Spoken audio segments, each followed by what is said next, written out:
Puede parecer extraño, pero todavía recuerdo el olor. Ocurrió en 1978. Yo acababa de cumplir 15 años. Mi hermano tenía en las estanterías de su habitación los 24 tomos de la Enciclopedia Británica. Entré en la habitación. Cogí un tomo con cuidado y pasé las páginas hasta llegar a la que hablaba sobre el linfoma de Hodgkin. Tardé una eternidad en leer la media docena de párrafos que hablaban sobre la enfermedad. Aunque solo pude comprender bien la última frase que decía que el 75% de las personas que padecen este cáncer mueren en 5 años. Pero sigo vivo, he sobrevivido a la enfermedad. He tenido suerte, aunque me han tenido que extirpar el bazo y se me ha caído el pelo por la quimioterapia y la radioterapia.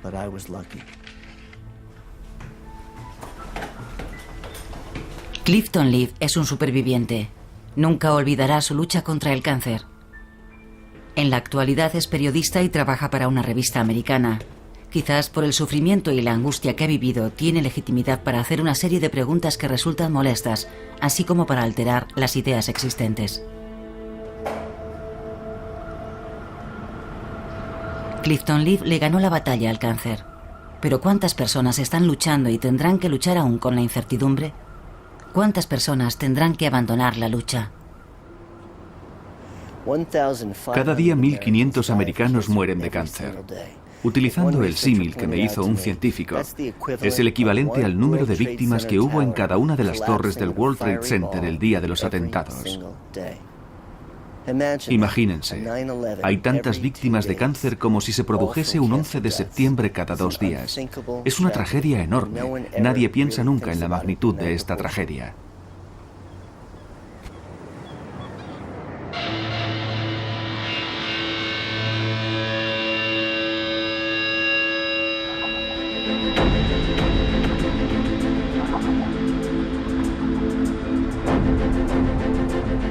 El cáncer se ha convertido en un lastre para las sociedades industrializadas. Nosotros queremos saber la razón. Cuando nos encontramos con Clifton Leaf, acababa de recorrer Estados Unidos durante varios meses investigando los progresos en la lucha contra el cáncer. Y al igual que nosotros, alentado en un principio por el optimismo de las declaraciones oficiales, no podía imaginarse los resultados que iba a obtener. Cuando inicié la investigación, imaginaba que los nuevos medicamentos que se estaban investigando marcaban el principio de una era de descubrimientos capitales. En realidad, ese era el objetivo de mi trabajo. Pensaba que era una buena historia para Fortune, una hermosa historia científica. Me entusiasmaba la idea de que estuviésemos a punto de pasar página en la guerra contra el cáncer. Pero después de ver las cifras, después de hablar con un montón de personas, empecé a tener mis dudas. Y me di cuenta de que no lo estábamos haciendo tan bien en esta guerra, y todo cambió.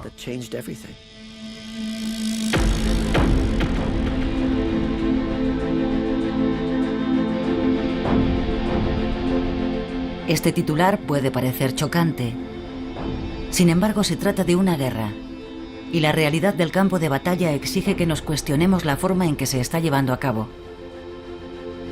Debemos entender que las rivalidades comerciales marcan el rumbo de las investigaciones y que los grupos de presión se resisten a la crueldad de las cifras. Para entenderlo tenemos que retroceder más de 30 años en el tiempo y volver a un momento decisivo en la historia, el momento en el que la ambición política se unió a la aventura científica.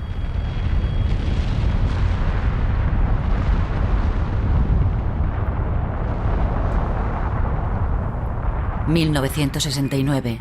El programa Apolo alcanzaba su objetivo. El hombre pisaba la luna. Fue un gran paso para la humanidad, no cabe duda, pero también se trató de un gran pecado de vanidad. La hazaña alimentaba la creencia de que nada podía resistirse a la inteligencia humana, bastaba con reunir la energía y los fondos necesarios. 2 años más tarde, Richard Nixon lanzó una guerra que él creía corta y brillante, a imagen del programa Apolo, la guerra contra el cáncer.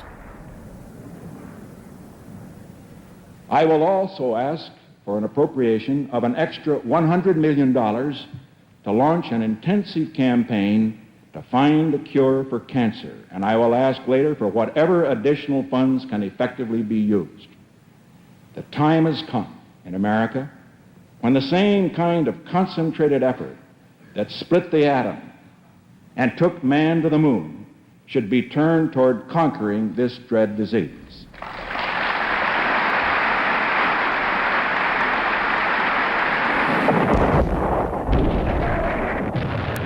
En aquel momento, los Estados Unidos estaban enfrascados en una guerra en Vietnam. Nixon necesitaba una victoria.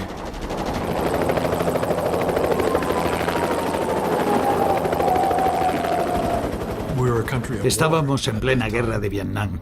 Decían que el combate podía realizarse simultáneamente en el interior y en el exterior del país. Era una política que se conocía como fusiles y mantequilla. Creo que la guerra contra el cáncer era un buen ejemplo. Además, la terminología que se utilizaba era una terminología guerrera.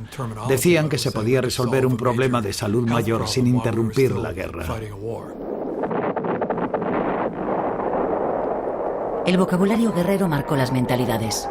A partir de entonces, el cáncer se convirtió en el enemigo y los tratamientos en armas que constituían el arsenal terapéutico. Los médicos reagrupados en Estado Mayor ideaban las estrategias. Pero cuando se habla de guerra, hay que hablar de propaganda.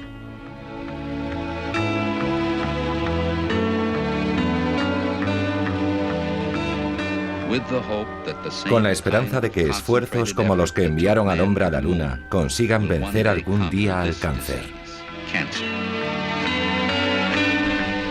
Nixon había prometido que en 5 años encontrarían un tratamiento.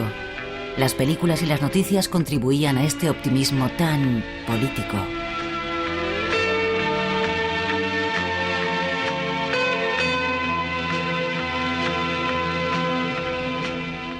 Ninguno de los encargados del proyecto de ley pensaba sinceramente que se pudiese vencer al cáncer en 5 años. Era la clase de información estúpida que las agencias de comunicación o los políticos ponen en marcha para convencer a la gente de la simplicidad de las cosas. Y el cáncer no es simple.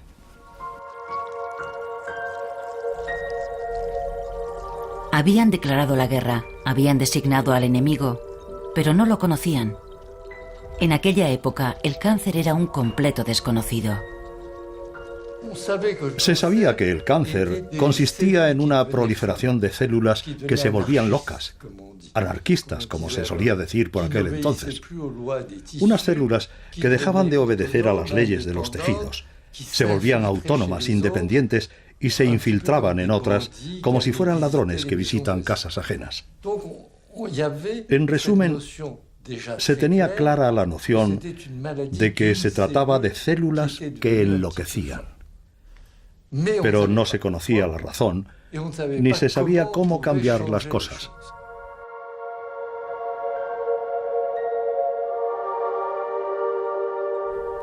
La ciencia siempre avanza a tientas, cometiendo errores, siguiendo caminos equivocados, no obedece a las reglas de la agenda política.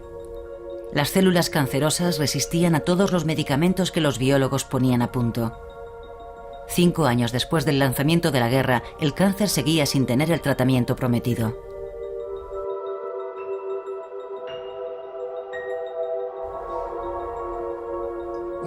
Estábamos buscando una aguja en un pajar.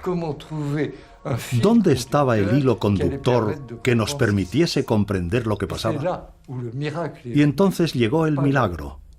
Y no vino de donde cabía esperarlo, sino de otra dirección, del estudio de los virus. El estudio de los virus aclaró repentinamente todo el problema.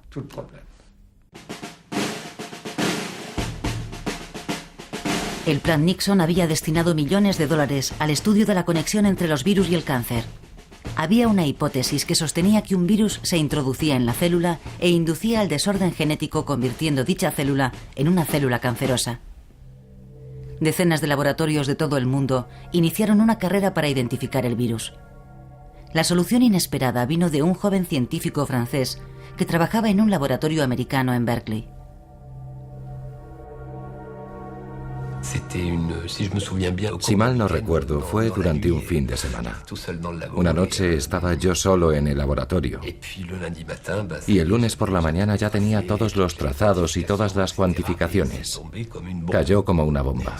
Todo el mundo lo estaba buscando y yo lo tenía en un tubo de ensayo y además tenía un reactivo que conseguía detectarlo. Fue algo extraordinario.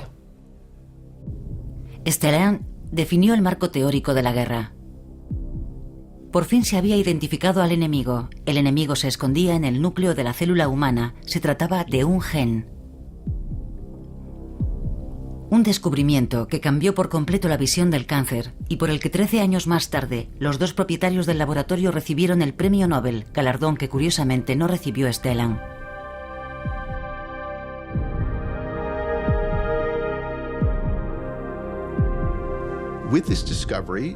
Gracias al descubrimiento de Dominique Stellan, comprendimos que el auténtico enemigo se encontraba en nuestros propios genes. El enemigo no venía del exterior, sino de nuestro propio cuerpo. Pero en realidad, la identificación del gen del cáncer, llamado oncogen, no era más que la primera pieza de un inmenso rompecabezas cuyas dimensiones todavía no se intuían. A partir de ese momento, la reconstrucción del rompecabezas genético se convirtió en la obsesión de los estados mayores hasta el punto de confiscar la mayor parte de los fondos de investigación. Pero estas estrategias a largo plazo no tenían en cuenta a los enfermos que veían cómo su calidad de vida apenas mejoraba. La ciencia lleva su tiempo. Cuando consigues avanzar te dices, es un progreso, pero no es suficiente. Habrá que buscar la forma de mejorarlo. Y además comprendimos algo muy importante, que también se podría evitar la aparición del cáncer. Entonces surgió un nuevo frente de batalla que se apoyaba en otro tipo de arma, la prevención.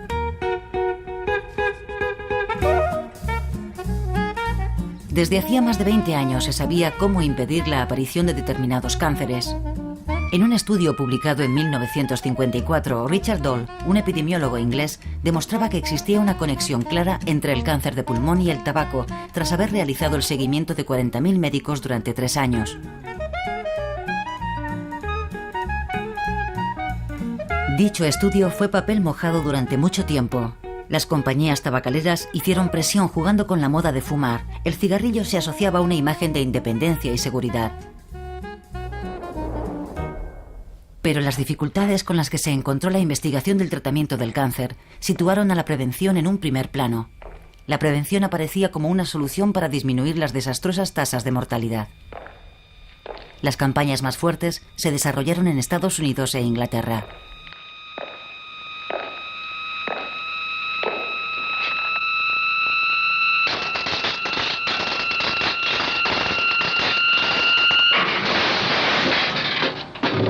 You lose.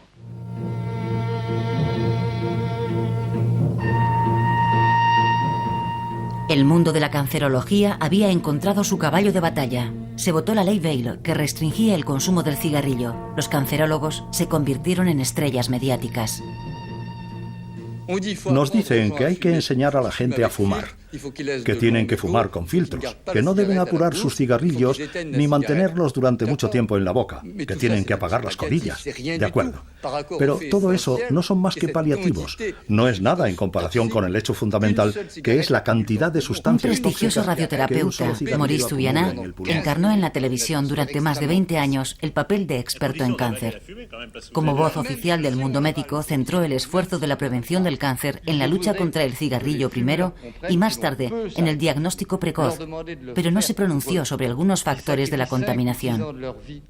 Usted tiene derecho a sacrificar 5 o 10 años de su vida por fumar, pero no tiene derecho a suprimir 5 o 10 años de la vida de sus hijos. Nos arrastraron por el fango, nos acusaron de intolerantes, y luego hubo médicos, algunos famosos y no siempre de forma desinteresada, que fueron a la televisión para decir que el tabaco no era peligroso, que estábamos exagerando, que no era ningún problema. Todo puede considerarse como nocivo. La compota de manzana es nociva si se abusa de ella. Yo no creo que la compota de manzana haya matado a muchas personas. Porque no han comido la cantidad necesaria. La gente fuma muchos cigarrillos. Se lo diré de otra manera. Las personas que comen compota de manzana mueren. Las personas que toman azúcar mueren. Las personas que fuman mueren. El hecho de que la gente que fuma muera no demuestra que el tabaco sea la causa.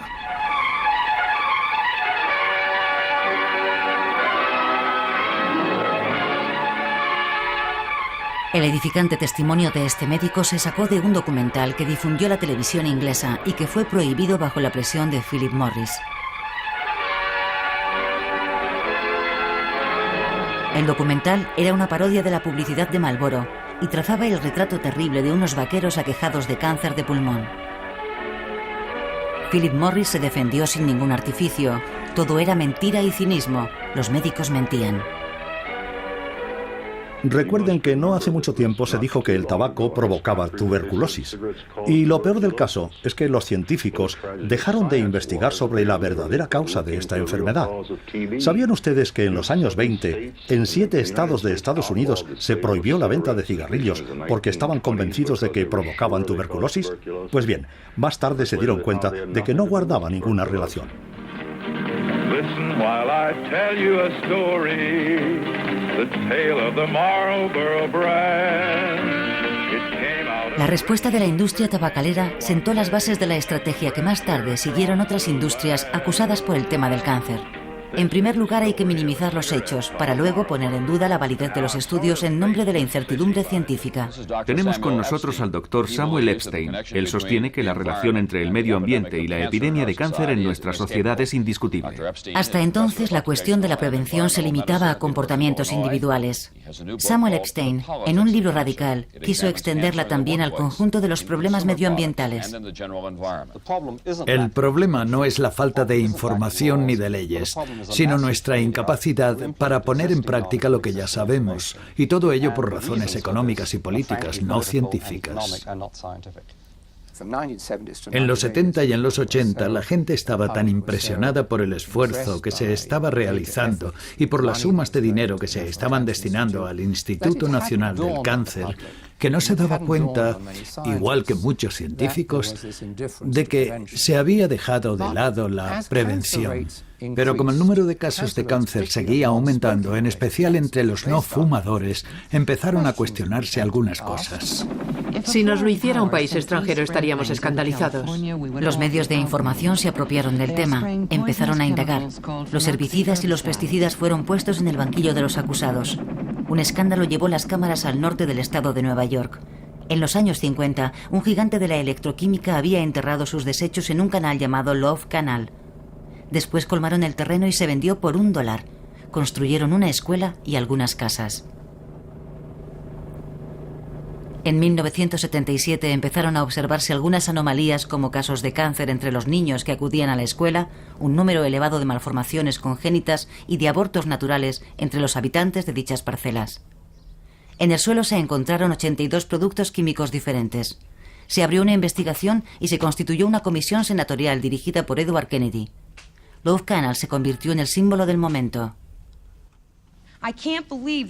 Es increíble que las autoridades no hagan nada. Nosotros seguimos ahí. Estoy harta de servir de conejillo de indias para sus análisis. Primero sáquennos de aquí, a mis hijos y a mí. Estamos respirando esto todos los días. Ayúdennos. Acaben con esta tragedia. Aprendan a limpiar. Que este asunto siente un precedente, porque Love Canal es el primero de una larga lista.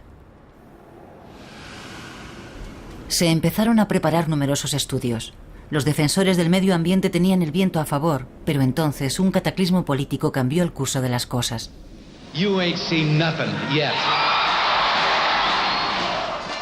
Ronald Reagan estaba en campaña electoral. Era partidario de un nuevo liberalismo económico duro y no dejó de fustigar todo lo que pudiese entorpecer la libre empresa. La Agencia de Protección del Medio Ambiente estaba en su punto de mira. I have spoken consistently against overregulation. Now you in the steel and the coal industry knows what it's like to deal with the EPA administrators who neither care about nor understand your industries. Those are the people that if they had their way, you and I would have to live in rabbit holes or birds' nests. Una vez elegido, Reagan mantuvo algunas de sus promesas. Redujo un 60% el presupuesto de la Agencia de Protección del Medio Ambiente. Cortó las subvenciones a muchos investigadores. Estableció una lista negra de científicos a los que había que eliminar de los circuitos públicos. Yo encabezaba la lista junto con un amigo mío, Matthew Metzelson de Harvard, que había manifestado su oposición a la administración para que dejase de utilizar el agente naranja en Vietnam. Junto a nuestros nombres ponía indeseable, fuera a cualquier precio. Entonces me dejaron sin recursos. Yo recibía subvenciones del Instituto Nacional del Cáncer y del Instituto de Ciencias Medioambientales. Suprimieron todas mis subvenciones y no pude seguir con mis investigaciones. La administración Reagan se dedicó a cambiar la legislación económica situando al individuo en el centro del sistema. En este contexto, Richard Doll y Richard Peto publicaron un estudio sobre las causas del cáncer. Según ellos, el tabaco era el responsable del 30% de los cánceres, el alcohol del 12%, la alimentación del 35%, los virus del 15%. La contaminación y la exposición profesional se reducían al 6% de los casos. Los autores hacían hincapié en la responsabilidad individual.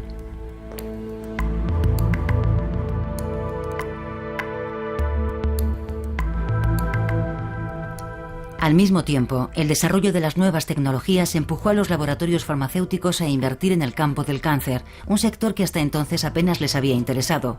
Impusieron su comunicación y se dedicaron a buscar el primer candidato al título de medicamento milagroso, y ese fue el interferón. Hablando de sanidad, hablemos de un descubrimiento que tal vez contribuya enormemente al progreso de la ciencia, un descubrimiento que quizás sea tan importante como el de los antibióticos, la síntesis artificial del interferón. Un equipo internacional Nos dijeron que el descubrimiento del interferón de síntesis sería tan importante como el de los antibióticos. Había en juego muchos intereses terapéuticos y económicos. Se inició una carrera por el ensayo clínico. La sorpresa vino de la Universidad de Texas en enero de 1981. Jordan Guterman, un prestigioso cancerólogo, anunciaba la experimentación del interferón en 16 voluntarios enfermos de cáncer. El cáncer ha experimentado una regresión en 7 de los 16 pacientes tratados con interferón sintético. Esto confirma la acción de la molécula de interferón. A todos les sorprendió la precipitación y el modo de comunicarlo, una rueda de prensa. Guterman tenía un contrato con 2 laboratorios, Hoffman y Genitech, que le proporcionaban productos muy costosos. Las cuestiones de ética se disiparon. Se trataba de ser el más rápido, el que antes consiguiera el milagro. Hasta los enfermos fueron invitados al banquete mediático. Creo que es un remedio milagroso y espero que todo el mundo pueda beneficiarse de él. Era el inicio del Star System, solo que en este caso la estrella era el cáncer. La decepción siempre es proporcional al entusiasmo. En realidad, el interferón tenía unos efectos secundarios muy tóxicos y solo consiguió una respuesta interesante en 2 tipos de cáncer. Estaba muy lejos del milagro esperado y de los millones invertidos. El interferón anunciaba lo que iba a ser la década de los 80: innovación, negocio, mediatización.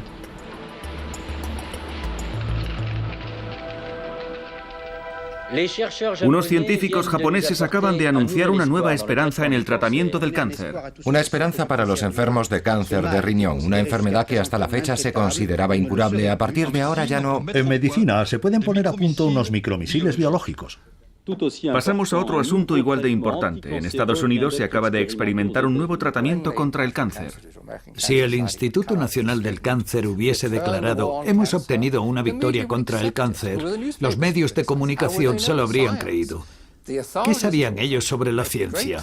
Las autoridades les decían que nosotros estábamos descubriendo unos remedios mágicos. Los medios de comunicación se limitaban a repetirlo.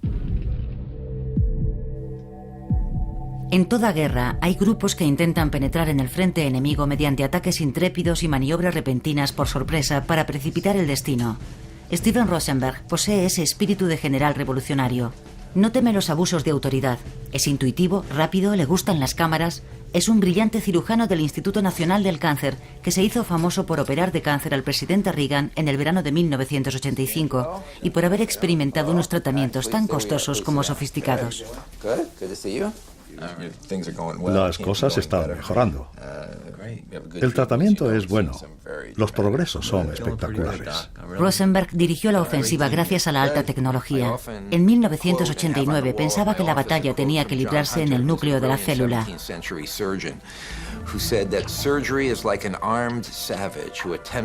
Contaba con unas armas inéditas que jugaban con lo intocable, con los secretos de la identidad biológica.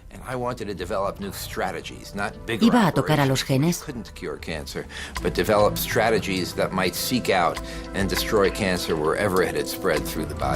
10 enfermos fueron seleccionados. Solo les quedaban unos meses de vida y se presentaron como voluntarios.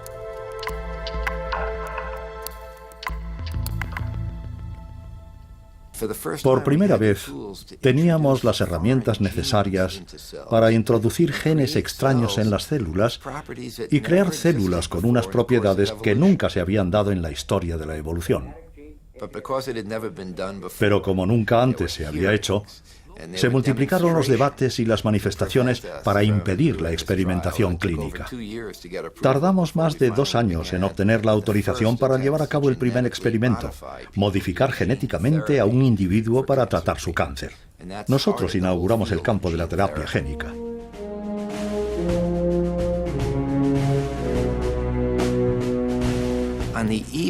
Cuando los informativos de la noche dieron la noticia de que por primera vez unos científicos habían introducido genes extraños en un cuerpo humano, mostraron imágenes de la película Frankenstein.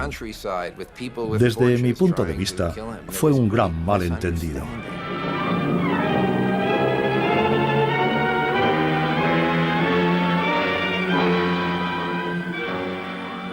Pero la célula cancerosa desconfía demasiado de los genes rebeldes. Y pese a todos los intentos realizados durante muchos años, la terapia génica no demostró su eficacia.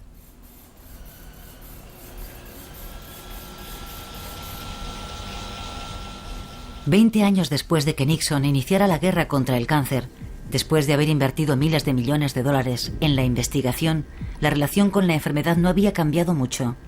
Los espectaculares logros conseguidos en algunos tipos de cáncer que en otro tiempo resultaban fatales, como el cáncer infantil, el cáncer de testículos o el linfoma de Hodgkin, no ocultaban el fracaso de la carrera de los tratamientos. Sin embargo, como en cualquier otra guerra, el pesimismo y la decepción no existen. El discurso oficial seguía siendo muy optimista. En la actualidad se curan 140.000 casos. Insisto en las curaciones porque se sigue siendo muy pesimista, así que me gustaría enviar un mensaje de esperanza. Contrariamente a lo que se dice, los progresos son reales, son continuos, avanzamos poco a poco. Los cancerólogos tendemos a exagerar un poco, debo reconocerlo, sobre todo en la tele. Pero dicho esto, mi reflexión era correcta. Claro que dije, vamos a curar, vamos a hacer progresos. Y después dijeron, han pasado 5 años y no ha sucedido lo que usted dijo, es cierto, pero eso ocurre en todos los terrenos. Imagínense que hiciésemos lo mismo con los políticos. ¿Qué pasaría? Por supuesto que nosotros necesitamos esperanza y optimismo. Necesitamos concentrarnos en sacar lo positivo de este mundo, porque si no, no tendríamos valor y no podríamos enfrentarnos a un problema tan difícil. Pero eso no significa que llevemos una venda en los ojos y no veamos que algo se ha quebrado y se ha hecho añicos.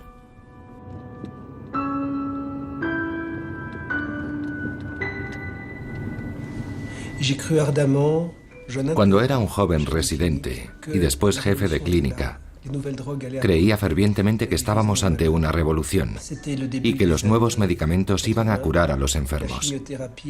Era el principio de la década de los 80. Se empezaba a utilizar la quimioterapia en el tratamiento de las leucemias y de los linfomas. Y los resultados eran evidentes. Yo creía realmente que podríamos curar a la mayoría de los enfermos con este tipo de tratamiento. Al cabo de los años volví a ver a esos enfermos y muchos de ellos habían recaído. Entonces comprendí que tal vez los progresos no fueran tan claros como nos habían dado a entender.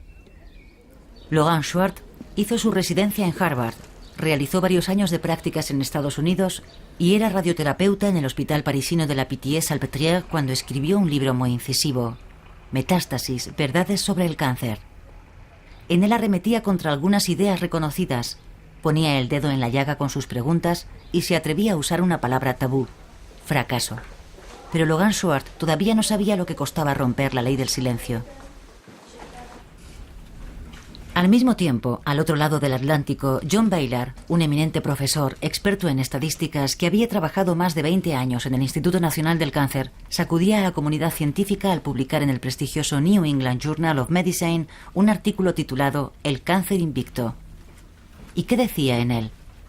Que contrariamente a las afirmaciones hechas por las autoridades americanas, la tasa de mortalidad por cáncer no había descendido, sino que en 1997 era un 6% más elevada que en 1970. El artículo tuvo el efecto de una bomba. En 1986 concluimos que 35 años de intensos esfuerzos dirigidos principalmente a mejorar algunos tratamientos debían calificarse de fracaso. 12 años más tarde, en 1997, con más datos y experiencia, no encontramos ninguna razón para modificar esta afirmación, aunque es cierto que se han producido algunos avances importantes en algunos campos. John Baylor fue el primero que llamó nuestra atención con un artículo que dejó huella, que indignó a la comunidad del cáncer.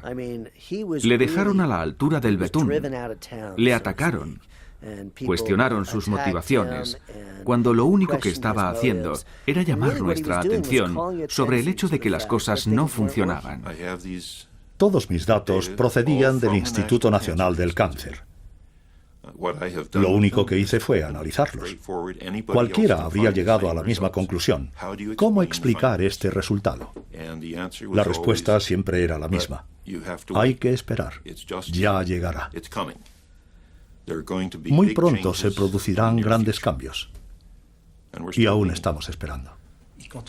Si sacas las estadísticas y ajustas a todas las variables el aumento de la población, su envejecimiento, te das cuenta de que en efecto se han producido algunos progresos, pero son muy pequeños. Los centros que luchan contra el cáncer no se han quedado vacíos. Lo que estoy diciendo, o lo que dije en mi libro, lo sabe todo el mundo. No es nada original en el sentido científico de la palabra.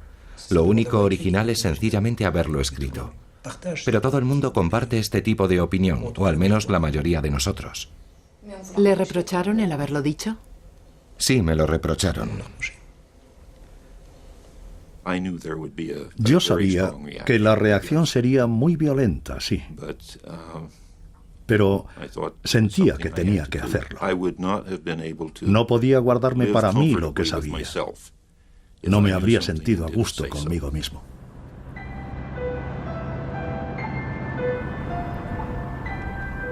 Tras la publicación del libro, Logan Schwartz fue despedido del hospital, oficialmente por perturbar el buen funcionamiento del servicio, aunque consiguió la readmisión tras un juicio. En la actualidad, divide su tiempo entre la radioterapia en el hospital y la investigación en la Escuela Politécnica. En su artículo, John Baylor insistía en que la prevención estaba en el origen de la mayoría de los progresos. El descenso de la mortalidad del cáncer de pulmón, por ejemplo, se debía al descenso del tabaquismo. Por eso, recomendaba reorientar masivamente la política de lucha contra el cáncer hacia la prevención, pero no le escucharon.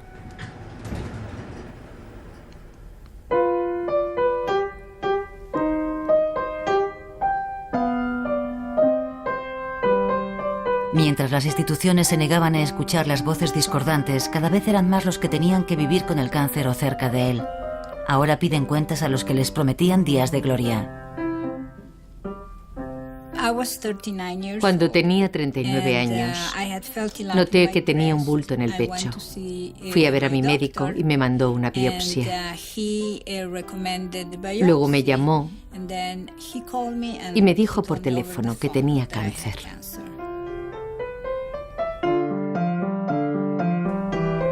En 1974, Rita Arditi era una joven madre de familia, bióloga. Desde hace 33 años se aferra a la vida. Le extirparon un pecho. Tuvo 2 recaídas, metástasis en el pulmón y en la garganta, varias remisiones. En la actualidad, Rita mantiene controlado el cáncer gracias a un tratamiento hormonal, gracias a una pastilla diaria. Me siento feliz de que se encuentren nuevos tratamientos porque puedo beneficiarme de ellos.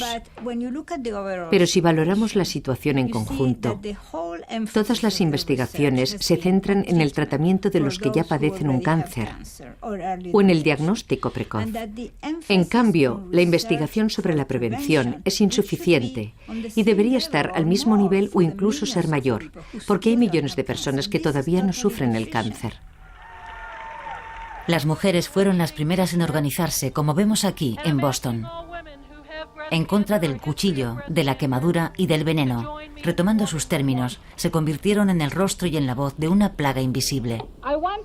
Voy a hablar del cáncer de mama y de su entorno. Tengo cáncer de mama.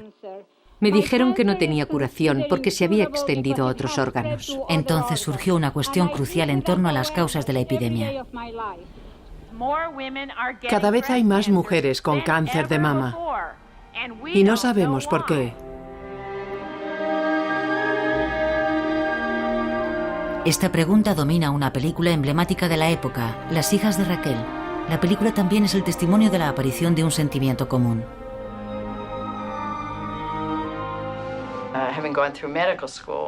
Como yo estudié medicina, la primera pregunta que se me pasó por la cabeza fue ¿por qué? ¿Por qué ha pasado esto? Me habían pedido que viniese vestida de negro a la primera manifestación de la Asociación de Massachusetts contra el cáncer de mama. Habían pedido que viniesen todas las mujeres que habían padecido cáncer de mama. Cuando las vi, tuve la sensación de ver surgir un ejército de mujeres vestidas de negro. Todas llorábamos. No sabíamos lo que estaba pasando, pero de repente ya no se trataba de un asunto personal. Ya no era yo y mi cáncer de mama. Se trataba de todas esas mujeres, de sus familias, de sus compañeros, de sus hijos, de sus padres. Y era demasiado. Entonces pensé, Dios mío, aquí está pasando algo.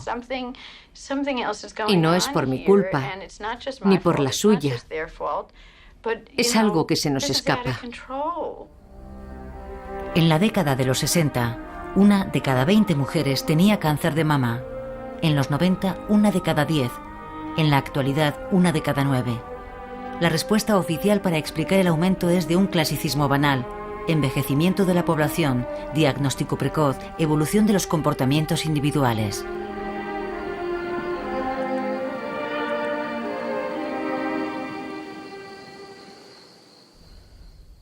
Existen varios factores de riesgo, como la edad del primer embarazo, el descenso de la natalidad, que las mujeres no den el pecho a sus hijos y el uso de productos cancerígenos como son las hormonas de sustitución.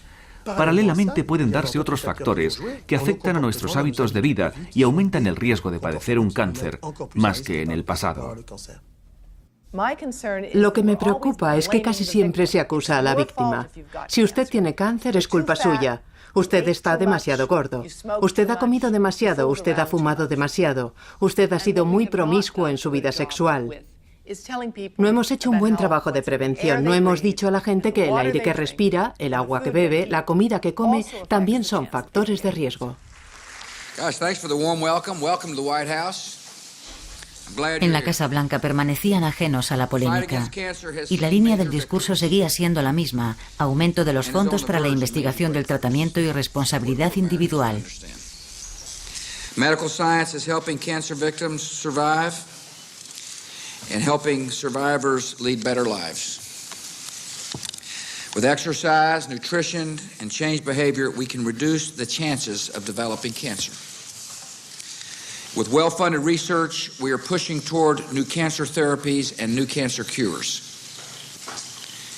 The commitment of this nation is clear. We will win the fight against cancer.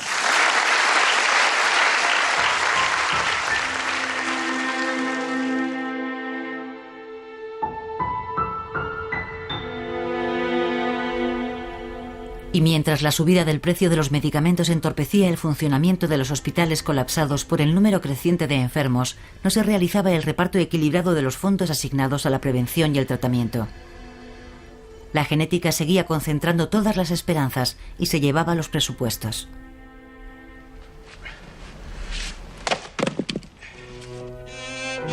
Bob Weinberg es un pionero en biología molecular.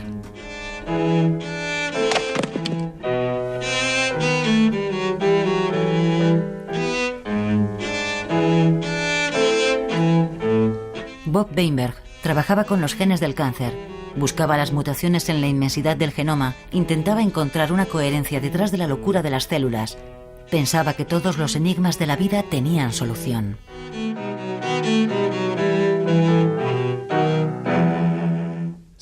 Es sin duda el mayor descubrimiento sobre el cáncer de los últimos años. Un equipo de científicos americanos ha logrado por primera vez reconstruir el proceso de transformación de las células.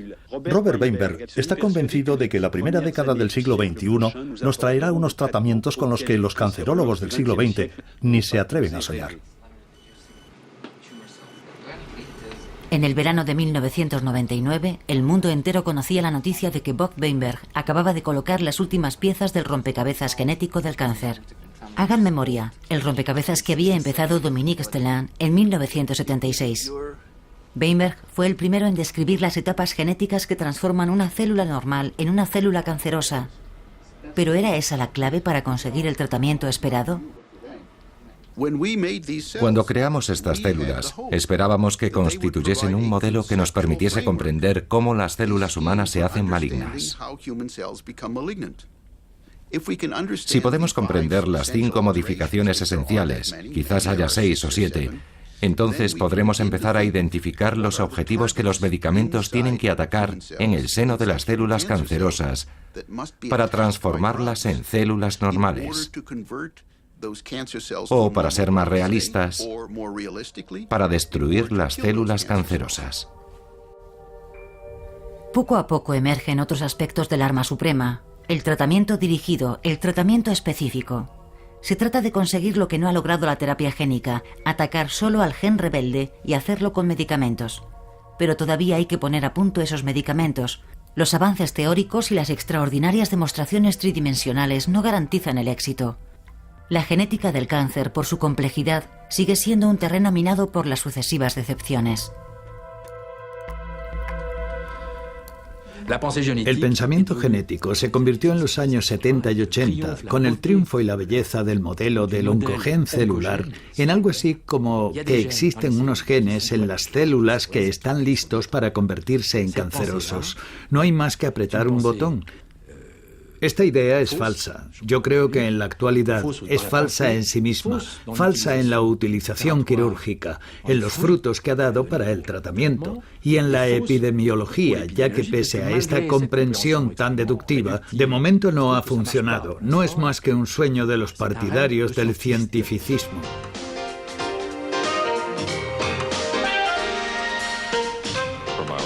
El artículo de Clifton Leaf habla tanto de los espejismos de la genética como de las presiones económicas que guían la dirección de las investigaciones y de la guerra que han emprendido los diferentes científicos.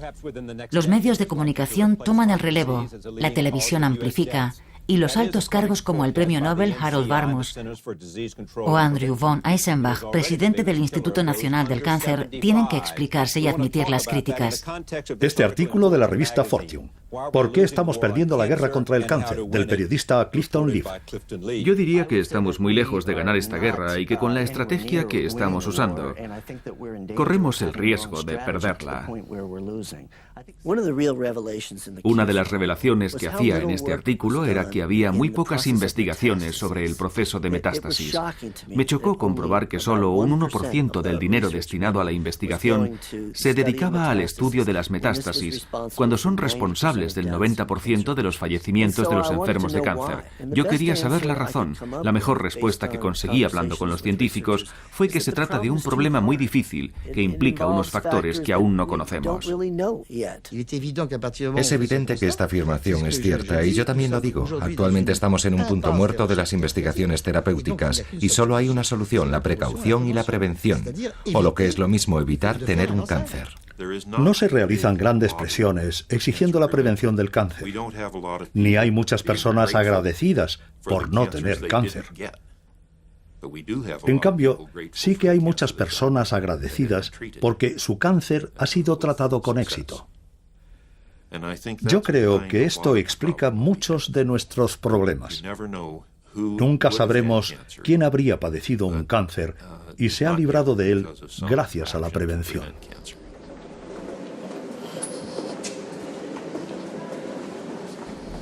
Las declaraciones de victoria no consiguen cambiar las estadísticas. Igual que sucede en Estados Unidos, las cifras del cáncer en Francia son alarmantes. La tasa de nuevos casos en los últimos 20 años asciende al 66%, un 33% si tenemos en cuenta el aumento de la esperanza de vida. Un estudio reciente del Centro Internacional de Investigación del Cáncer muestra un incremento del 30% en los casos de cáncer infantil en Europa en los últimos 30 años, es decir, más de un 1% al año.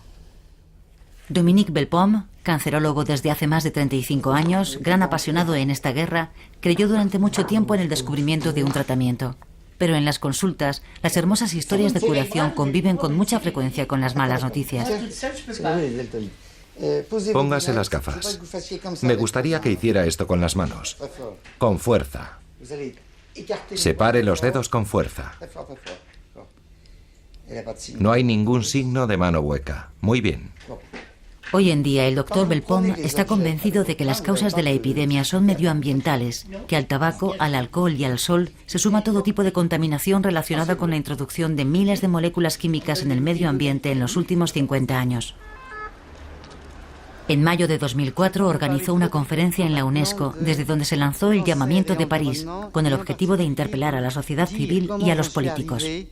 ¿Cómo he llegado a relacionar personalmente el cáncer al medio ambiente? La responsabilidad del medio ambiente está demostrada.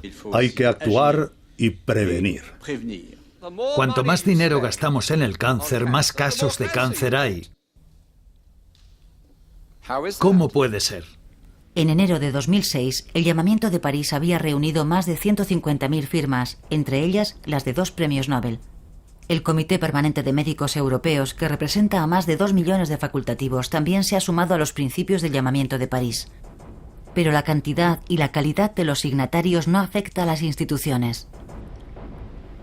Mi respuesta es muy corta. Eso son tonterías o pamplinas, como quieran. Yo creo que en estos momentos no hay nada que permita afirmar que el medio ambiente desempeña un papel notable. Yo no digo que no intervenga, desempeña su papel, pero es un papel muy modesto. Es inadmisible, inadmisible. No se puede decir una cosa semejante a la vista de los resultados del incremento de la incidencia. La idea de que un buen número de cánceres se deban a la contaminación del medio ambiente es sencillamente absurda. Míreme, yo soy un científico. Me documento, investigo, no hago declaraciones intempestivas. Intento basar mis palabras en el saber científico o en analogías científicas. No se trata de una propaganda mediática, sino de un intento de sentar las bases científicas de la política de prevención.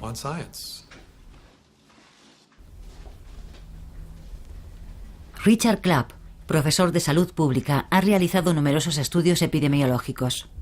La epidemiología intenta establecer la relación entre determinadas condiciones de vida y la aparición de cánceres y señala los grupos de individuos más afectados. No es una ciencia novedosa. Casi 2 siglos antes de los principios de la biología molecular, un médico inglés realizó una observación crucial. Se entrevistó con un grupo de hombres que presentaba un índice de cáncer de escroto particularmente elevado y se dio cuenta de que la mayoría de ellos habían sido desollinadores en la infancia. La genialidad de este médico fue relacionar las dos situaciones. La exposición a una sustancia como el hollín puede provocar un cáncer y este puede aparecer mucho tiempo después. El estudio de los cánceres profesionales sentó las bases científicas de la conexión entre cáncer y medio ambiente. El ejemplo del amianto quita la razón a quienes minimizan dicha conexión. Es la historia de una ceguera prolongada ante la evidencia de las pruebas científicas.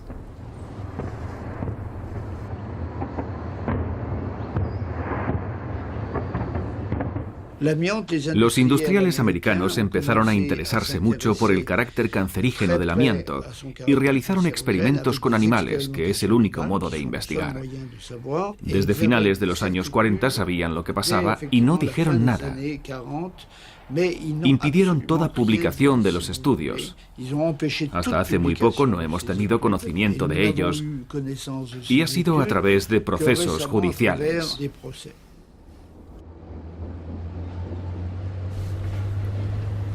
Durante mucho tiempo, tanto el amianto como la categoría de cánceres profesionales han sido la cara oculta de la prevención.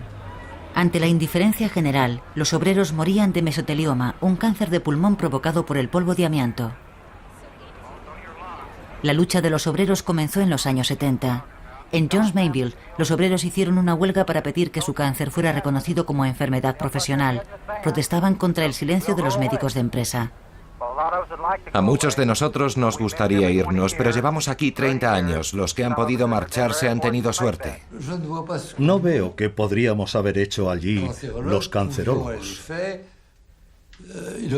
Tendríamos que haber ido a los astilleros y decir a la gente cómo tenía que trabajar. En realidad, el amianto era un elemento indispensable en aquella época industrial y los grupos de presión se taparon los oídos, eso es todo. Mentiras, manipulaciones, incluso intimidaciones. Los industriales del sector lucharon hasta el final.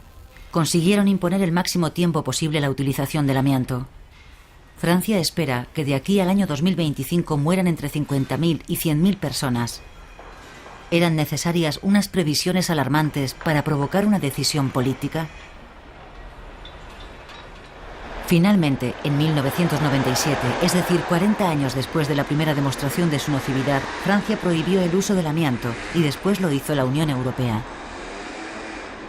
En esta serie de citas fallidas llama la atención la ausencia de la comunidad del cáncer. Quizás no haga falta recordar que un año antes de la prohibición, la Academia de Medicina, en su informe de fecha 30 de abril de 1996, minimizaba los peligros del amianto. En mi opinión, es muy importante que la gente sepa que ni su salud, ni la protección de su salud por parte del gobierno están garantizadas. El gobierno está sometido a muchas presiones, y gran parte de ellas vienen claramente de los industriales. No basta con que una idea sea buena para que se ponga en práctica.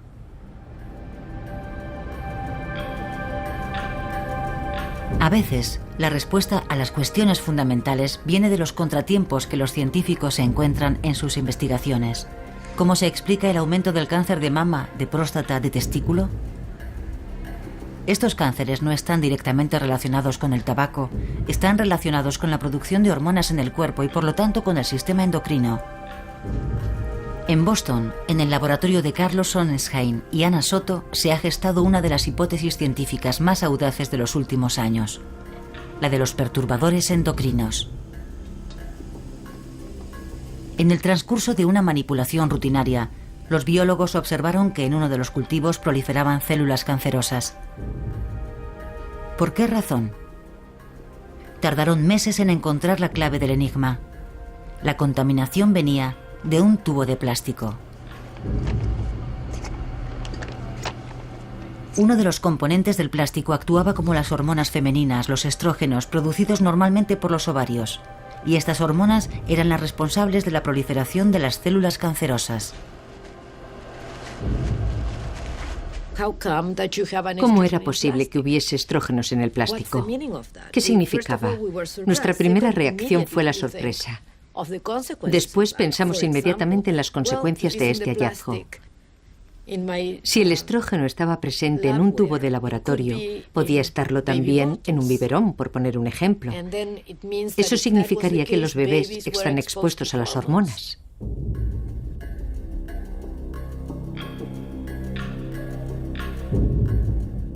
Soto y Sonnensheim testaron los componentes presentes en 50 productos de uso corriente, todo tipo de plásticos, embalajes, productos detergentes, pesticidas y herbicidas.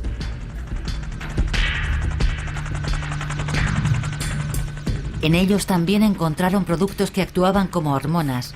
Los perturbadores endocrinos en pequeñas concentraciones, cierto, pero Soto y Sonnensheim piensan que la dosis es menos determinante que el momento y la duración de la exposición. Entonces expusieron ratones en gestación, es decir, fetos, a pequeñas dosis de estrógenos.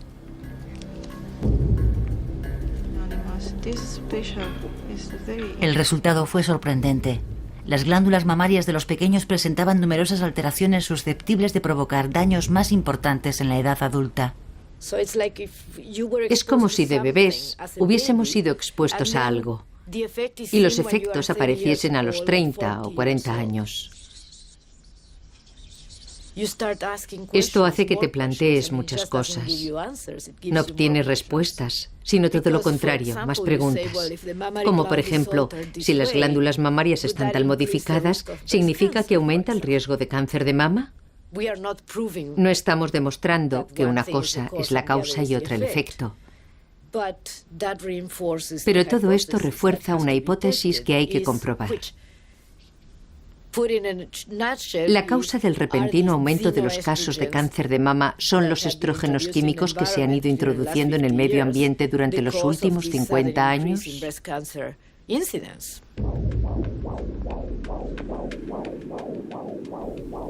Nadie puede explicar tampoco el aumento del número de casos de cáncer infantil, la exposición de la madre durante el embarazo o del bebé en los 3 primeros meses de vida a dosis pequeñas de estrógenos o a productos cancerígenos ofrece una posible vía de estudio. Con dosis pequeñas no se ve nada. Y eso es lo que mis colegas no suelen entender. Es la suma de las dosis. Una dosis pequeña de radiación, una exposición pequeña a un factor químico, algo procedente de la alimentación, etc. Todos estos factores se unen para crear un campo oxidante. Y es la totalidad de este campo oxidante la que causa daños y quizá provoque la aparición de un cáncer. Una de las mayores dificultades para estudiar y comprender el impacto en la salud de los contaminantes presentes en el entorno es la falta de financiación y de científicos en este campo. Pero ¿cómo medir el efecto de las nuevas moléculas si no hay medios para hacerlo? La toxicología que permitiría hacerlo no pasa por su mejor momento. Los laboratorios cierran uno tras otro. La epidemiología no corre mejor suerte. No hay muchas subvenciones para los estudios que tienen que prolongarse muchos años. Los registros para calcular el número de casos de cáncer escasean. Los datos no se analizan.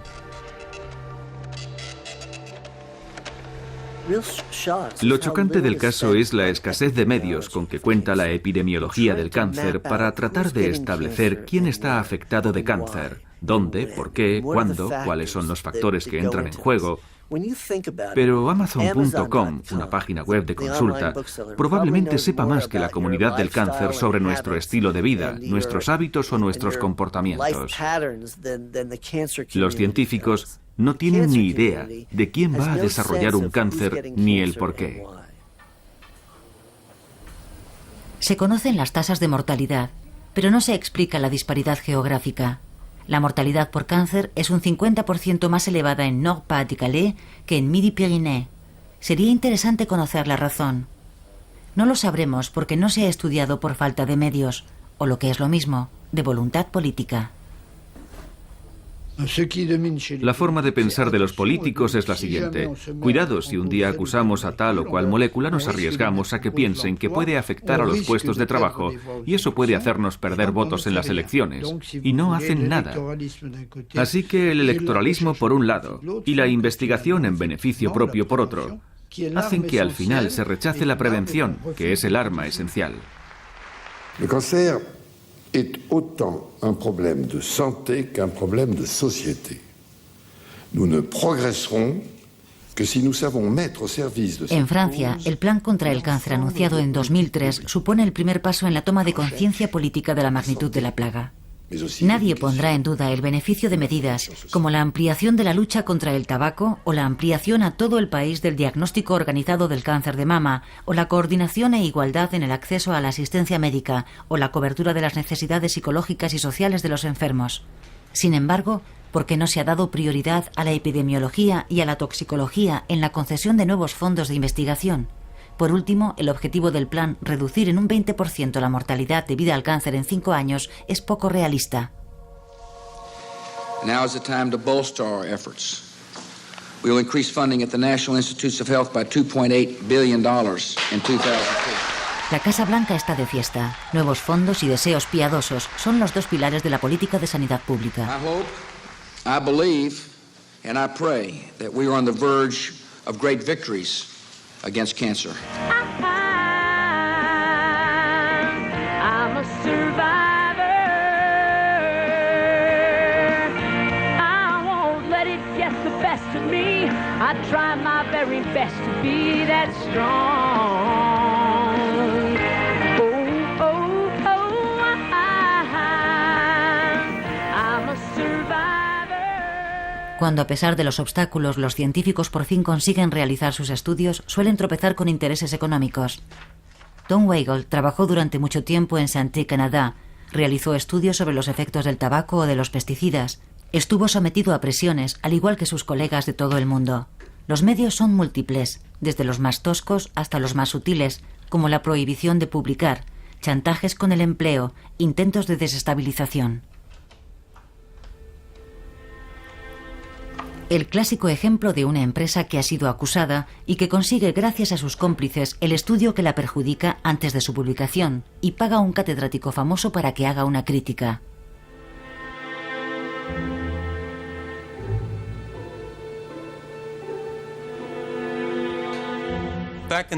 A finales de los 80, descubrimos que los granjeros canadienses presentaban un riesgo considerable de linfoma no Hodgkin y que estaba relacionado con la cantidad de herbicidas que utilizaban en sus granjas. Escribimos un artículo, pero antes de que lo enviásemos para su publicación, recibí un sobre anónimo en el que había una carta escrita por un profesor de Harvard al fabricante del herbicida, Dow Chemical. Era una crítica de varias páginas de nuestro artículo que aún no se había publicado. Me quedé estupefacto, anonadado.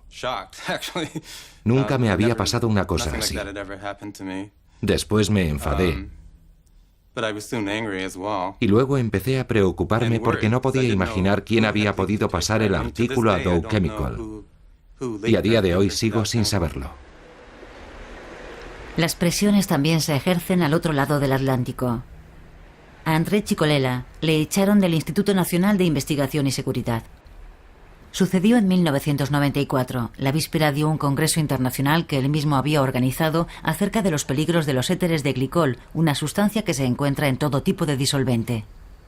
Las personas que trabajamos en este campo, poniendo en evidencia algunos efectos, estamos sometidos a presiones directas e indirectas. No estamos protegidos. ¿Estuvo usted sometido a presiones? Pues claro, no olvide que perdí mi trabajo.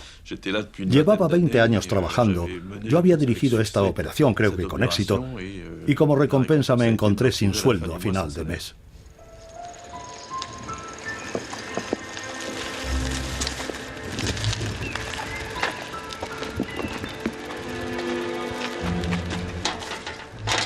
Existen demasiadas conexiones entre la biología y el poder para que sigamos haciendo como que no pasa nada. Ya basta de hacer como si fuera un lugar puro, sin conflictos de intereses ni de poder. No. Es un lugar brutal desde el punto de vista político, nada civilizado. Un lugar en el que la gente es capaz de encerrar a sus colaboradores 15 días mientras redactan sus informes, quitándoles el pasaporte si son pakistaníes. Hay muchos ejemplos como este. Hay que acabar con la cara angelical de la ciencia.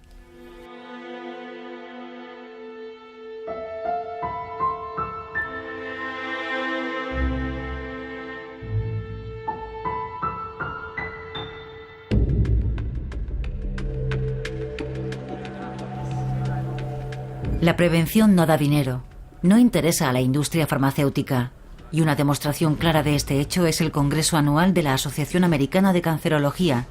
28.000 participantes vienen de todos los rincones del mundo para asistir a cerca de 1.000 conferencias durante 5 días.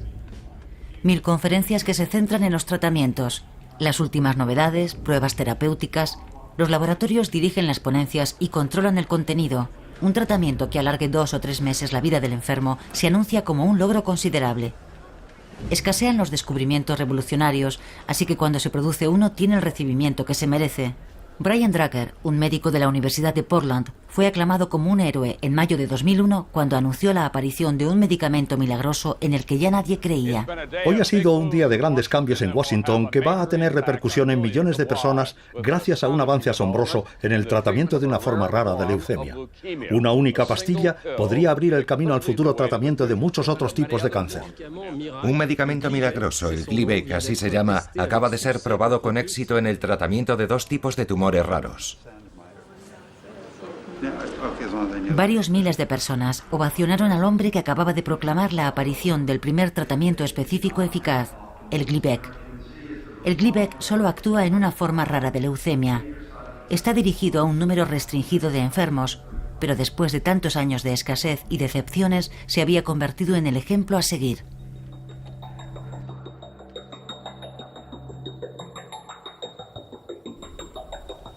En vez de lanzar una bomba nuclear sobre el paciente, lanzamos un misil de crucero que va directamente al núcleo de la célula cancerosa. Es una bomba inteligente. El Gleevec es una pastilla eficaz que no tiene efectos secundarios, una gran ventaja para los pacientes. Pero hay que tomarla diariamente de por vida, si no el cáncer reaparece. Y además, el tratamiento cuesta en torno a los 2.000 euros al mes. Ahora se entiende el interés de la industria farmacéutica.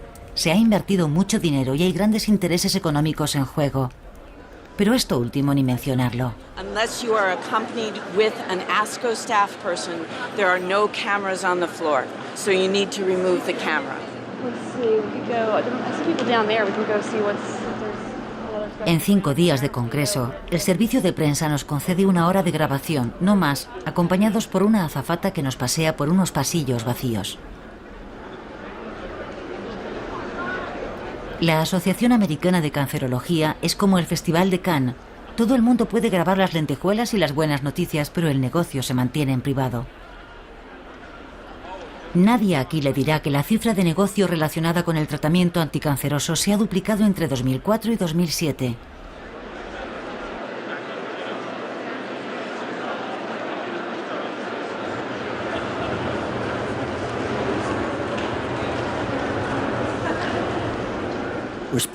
Cada vez gastamos más dinero en tratamientos, en investigación.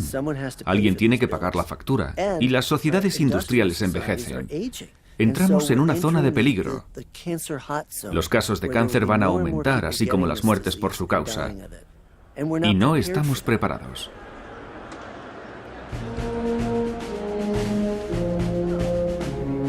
El Gleevec proporciona unos beneficios de más de $1.000 millones al año. Las terapias específicas son la gallina de los huevos de oro de este gran negocio en que se ha convertido el cáncer, y poco a poco se perfila un nuevo objetivo: transformar el cáncer en enfermedad crónica.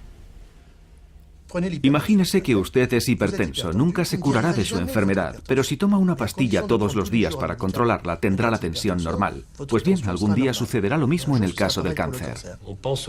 Hoy pensamos que no se puede afirmar que el cáncer se cura, pero si conseguimos estabilizarlo durante 70 o incluso 40 años, la gente morirá de otra cosa.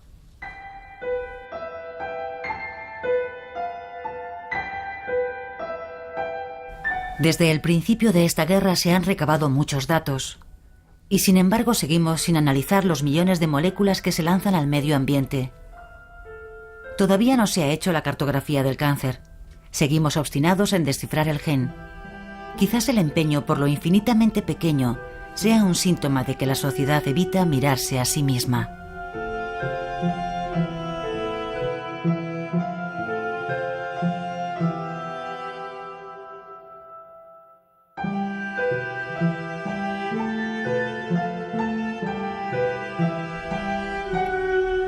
Mientras tanto, la guerra continúa. El cáncer se convertirá en una enfermedad crónica a costa de los planes de la sanidad pública. Pero todos los generales lo saben. Para seguir con la guerra hay que hacer una buena propaganda.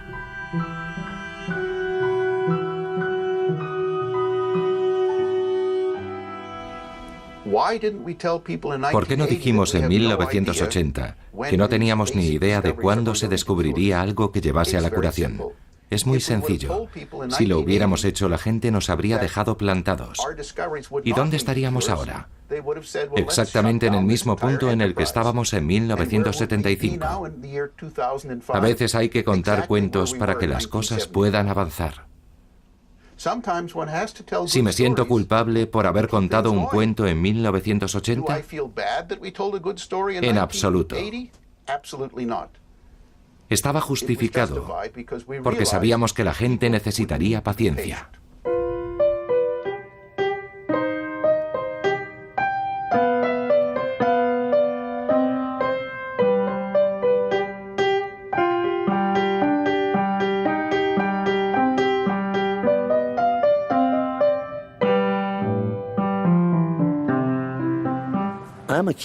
Soy un superviviente del cáncer.